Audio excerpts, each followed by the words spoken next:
Saudara-saudara sekalian, pertanyaan utama dalam pendidikan adalah bagaimana caranya membuat peserta didik atau siswa itu ketagihan belajar atau bahasa Inggrisnya addicted to learn.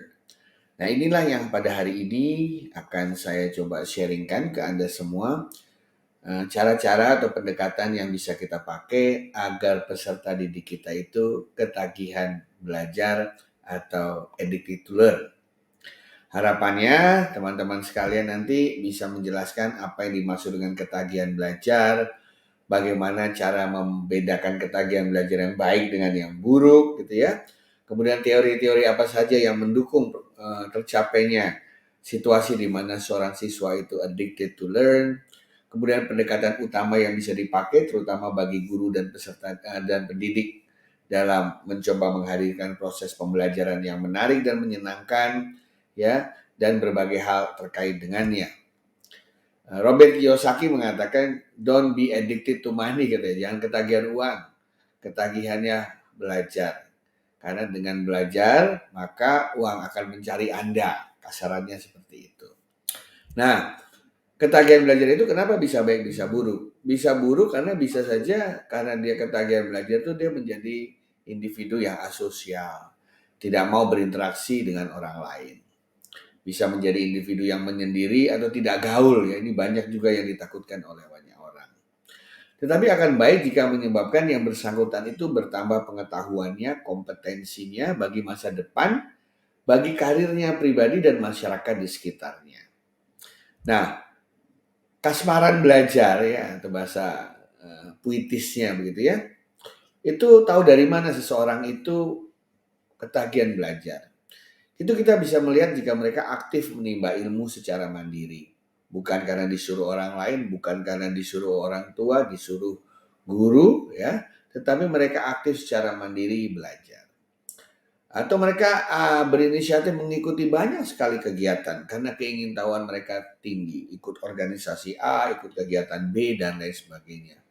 Dan mereka selalu bergembira kalau menemukan hal-hal yang baru, seolah-olah mendapatkan sesuatu yang tercerahkan begitu. Dan mereka penasaran kalau ada fenomena-fenomena di kehidupan itu tidak taken for granted ya. Tetapi mereka penasaran kok bisa begitu ya? Apa yang menyebabkan bisa begitu ya? Mereka senang membaca, mereka senang menulis, senang blogging, senang browsing ya, senang download, senang upload gitu ya. Senang berselancar, temannya banyak ya, dari berbagai bidang, tidak hanya yang terkait dengan bidang yang dia senangi, dan senang mendengarkan pengalaman orang lain. Jadi sifatnya itu mereka orangnya biasanya pribadinya inklusif dan sangat terbuka, berpikiran terbuka. Nah, ada teori yang melatar belakangi orang yang ketagihan belajar, namanya teori flow ya. Dalam psikologi positif itu ada teori flow, di mana kondisi seseorang yang hanyut dalam sebuah aktivitas sehingga tidak ada hal lain yang bisa mengganggu perhatiannya. Nah, pengalaman itu membuat dia menyenangkan karena dia hanyut dalam proses yang dia ingini tersebut. Sehingga terasa adanya sensasi, ya, terbawa, hanyut ya, flow itu bahasa Indonesia, hanyut ke dalam pekerjaan yang dilakukan. Nah, itu hanya bisa terjadi jika kita menumbuhkan yang namanya motivasi intrinsik. Motivasi yang datangnya dari dalam diri yang bersangkutan. Bukan karena hadiah atau paksaan dari orang lain. Nah, di tingkat ini biasanya siswa belajar bukan karena disuruh, tapi bukan juga karena malu atau terpaksa, tapi karena sudah merasakan bahwa belajar itu asik, seru, menyenangkan, sensasional, dan bikin ketagihan. Kayak kalau mereka bermain game gitu ya.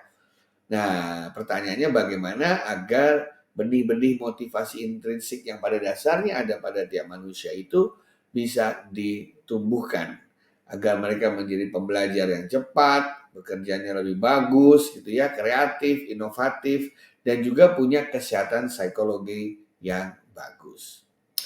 Nah, cara menghadirkannya seperti apa? Terutama dalam ruang kelas fisik ataupun dalam ruang cyber ya, karena kita sekarang zamannya blended learning. Itu dengan mempelajari terlebih dahulu karakteristik dari siswa. Tiap manusia itu punya karakteristik yang berbeda-beda. Kita harus tahu apa yang mereka senangi, apa yang tidak mereka senangi. Mereka merasa nyaman jika seperti apa, gitu ya. Kita buat lingkungan belajar yang nyaman bagi mereka. Kemudian kita mencoba berempati dengan mereka.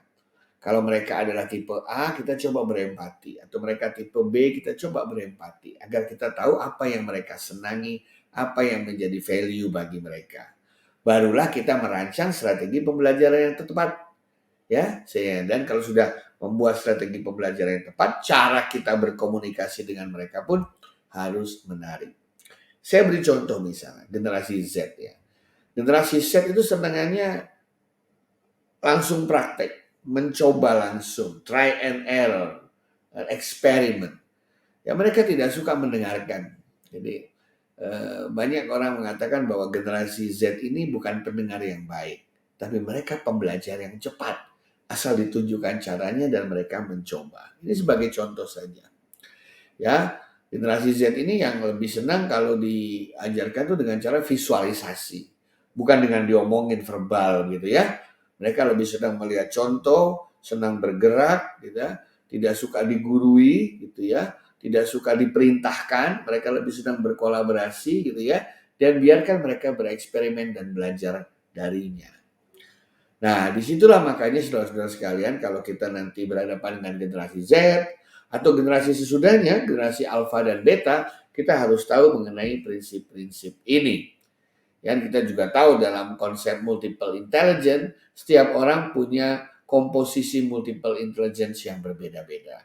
Ada yang cenderung menonjolnya adalah kecerdasan spasial, ada yang menonjolnya kecerdasan musical, linguistik, atau kecerdasan logical reasoning ya. Nah, itu berbeda-beda. Sehingga mereka akan merasa nyaman dalam lingkungannya masing-masing. Oleh karena itu ada baiknya kita juga mengenal. Ya, biasanya guru itu punya learning style juga kan, guru juga belajar. Sementara siswa di dalam kelas punya learning style yang berbeda-beda. Makanya guru itu tidak tepat jika mengajar lagi, tapi dia harus menjadi seorang fasilitator yang hebat. Saya kasih sejumlah contoh yang biasa saya pakai bahwa kalau saya mengajarkan di dalam kelas, yang kelas fisik maupun kelas online. Pertama, generasi Z ke belakang itu senang elemen of surprise.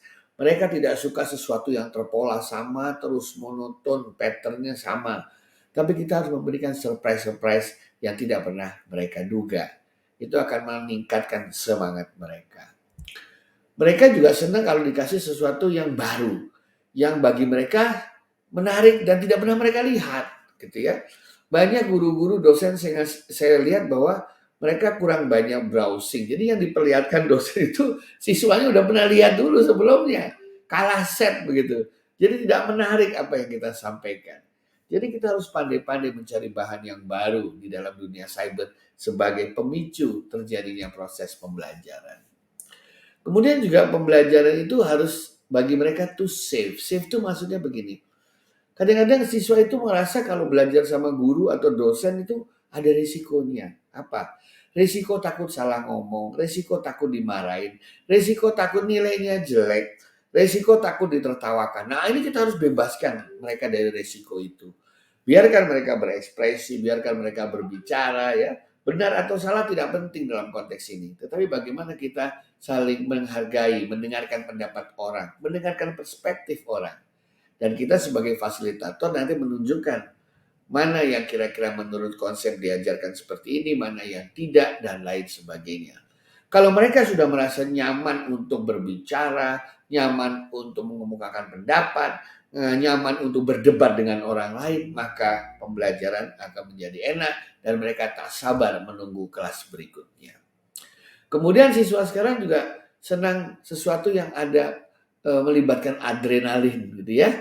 Jadi sebenarnya gamification salah satunya karena ada adrenalinnya. Kita membuat kompetisi ya, kita membuat hal-hal seperti menggunakan quizzes atau Kahoot itu salah satu contoh bagaimana kita mencoba untuk membangun adrenalin bagi mereka. Dan itu sangat menarik bagi mereka karena apa? Karena bagi mereka adrenalin itu menggairahkan, membuat penasaran, membuat ketagihan. Ya. Nah, berikutnya lagi adalah pilihan. Ya. Jangan berikan satu skenario kita perintahkan kepada mereka. Mereka tidak suka itu. Kita lebih cenderung kalau saya itu memberikan sejumlah pilihan. Ya, misalnya saya ingin mengajarkan topik bahasan tertentu, tapi saya pilihan dari angle mana kita mau lihat. Misalnya saya ingin membicarakan topik kebencanaan. Saya akan kasih pilihan, ayo hari ini kita ngomong bencana alam.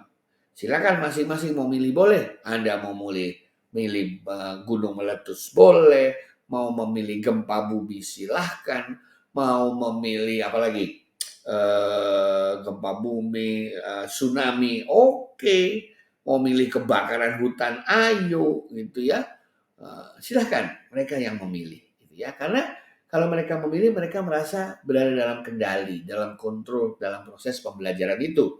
Toh mereka juga tahu bahwa pembelajaran adalah untuk mereka, bukan untuk gurunya, bukan untuk pendidik. Kemudian yang keenam biasanya saya memberikan problem-problem yang sifatnya dilematis. Dilematis itu kayak buah si malakama gitu. Dimakan bapak mati, nggak dimakan ibu mati. Atau kasih persoalan yang selalu ada plus minusnya. Sehingga mereka bisa berdiskusi. Mereka bisa punya pilihan jawaban. Ya kalau memberikan soal yang problemnya itu jawabannya satu, itu nggak menarik. Akhirnya sifatnya jadi fake. Mereka dibuat supaya dapat nilai bagus ya. Tapi berilah persoalan yang selalu bersifat dilematis.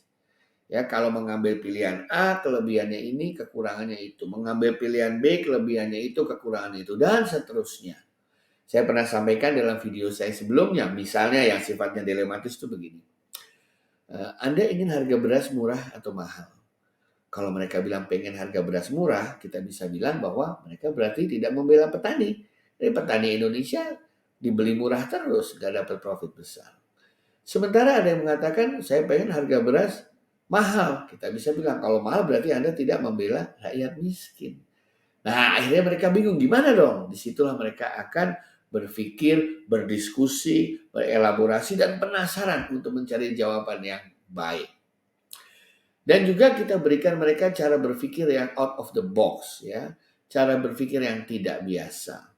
Kita berikan teka-teki yang menggoda mereka. Di YouTube tuh banyak sekali ya modal-modal teka-teki yang membuat mereka terpaksa harus berpikir yang tidak biasa-biasa saja. Hal yang tidak bisa diselesaikan dengan cara biasa. Contoh, banjir di Jakarta sudah semenjak zaman Belanda. Tidak terselesaikan sampai sekarang. Kenapa? Karena cara melihatnya ya begitu-begitu saja. Ayo coba dilihat dari cara yang sama sekali berbeda. Nah itu adalah yang namanya memberikan kesempatan mereka untuk berpikir inovatif dan kreatif. Nah, aktivitas pembelajaran itu juga tidak harus lama ya. Saya suka protes bahwa pokoknya 2 jam, pokoknya 4 jam, pokoknya 6 jam. 2 jam, 1 jam, 3 jam, yang penting kan bagaimana kita memberikan dosis yang tepat. Saya kadang-kadang memberikan challenge 15 menit, tapi mereka berpikirnya 4 jam untuk menyelesaikan 15 menit itu. Silahkan lakukan hal itu. Yang penting curiosity atau rasa penasaran, ingin mendapatkan jawaban, sehingga mereka membaca, mereka tanya, mereka telepon, itu yang penting. Karena kebanyakan saya lihat guru-guru habis waktu mereka suruh mendengarkan seminar, suruh mendengarkan guru ngomong selama berjam-jam, sehingga setelah 1 hari pulang dari sekolah, semua sudah lelah dan tidur dan tidak merasakan kenikmatan dari belajar.